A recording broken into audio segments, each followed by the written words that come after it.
మానవుడు ఎవరూ చెప్పరు. చూడు, అన్ని ధర్మాలు విడిచిపోతే కృష్ణ పరమాత్మ చెప్పాడు. అంటే నువ్వు భార్య పిల్లలు విడిచిపోతే తల్లిదండ్రులు చేయకుండా పాపం లేకుండా ఇష్టమని కాదు, నువ్వు కనువతో కోరికలతో చేసినప్పటికీ నిష్కామ బుద్ధితో నా పైన చేస్తే ఆ ఫలితాలు నీకు కష్టకాలను చెందవు. నీకు ఆత్మజ్ఞానాన్ని నేను బోధిస్తాను. ఇది సత్యం, ఇది అసత్యం. ఆ సత్యాన్ని తీసే స్వచ్ఛమైన మనసుతో ఉంటే నీ మనసుతో నువ్వు గ్రహిస్తే ఆత్మసాక్షాత్కారం ఉంటాయి. అలాగే ఋషిశులు వేదాంతాలు ఉపనిషత్తులు అన్నీ ఒకటే తత్వాన్ని చెప్పాయి. అది అర్థం చేసుకోవటంలో మనలో ఉంది.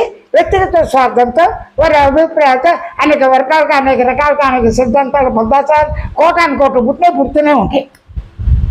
అయితే ఇప్పుడు పైకండి ఇన్ని పుడుతున్నాయని తెలుసుకోవడం నేను అలా నీ తల్లోంచి లోపల దాకా ఎన్ని కోట్ల క్రిములు పుట్టాయి రోజు నువ్వు చెప్పగలవా? నువ్వు తినే ఆహారం అవి తింటే కానీ అవి తినే ఆహారం నువ్వు తింటున్నావా?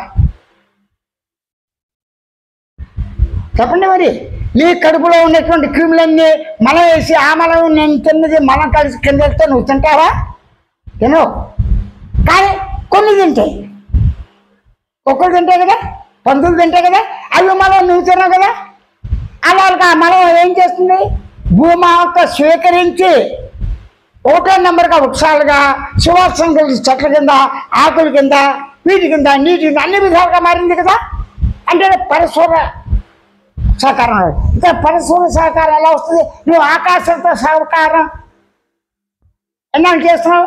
ఆకాశంతోనే నువ్వు పుట్టావు, వాయుతో పుట్టావు, అగ్నితో పుట్టావు, జలంతో పుట్టావు, భూమితో పుట్టావు, పరమాణుతో పుట్టావు. పరమాణుతో ఆకారంగా నువ్వు ఉన్నావు అని నీకు నేనున్నాను ఉనికితో, నేనున్నాను అనుభవంతో, నేనున్నాను జ్ఞానంతో, నేనున్నాను జ్ఞాపకంతో, నేనున్నానటువంటి ఆనందంతో, మౌనంతో పరిపూర్ణంగా నేనే ఉన్నాను అని నీకే తెలుస్తుంది కదా. ఉన్న వాటిని నువ్వు వెతకవు, లేని వాటిని వెతికి ప్రయోజనం లేదు. లేదంటూ ఉన్నదని లేదని గజిబిజిగా ఉంటాయి.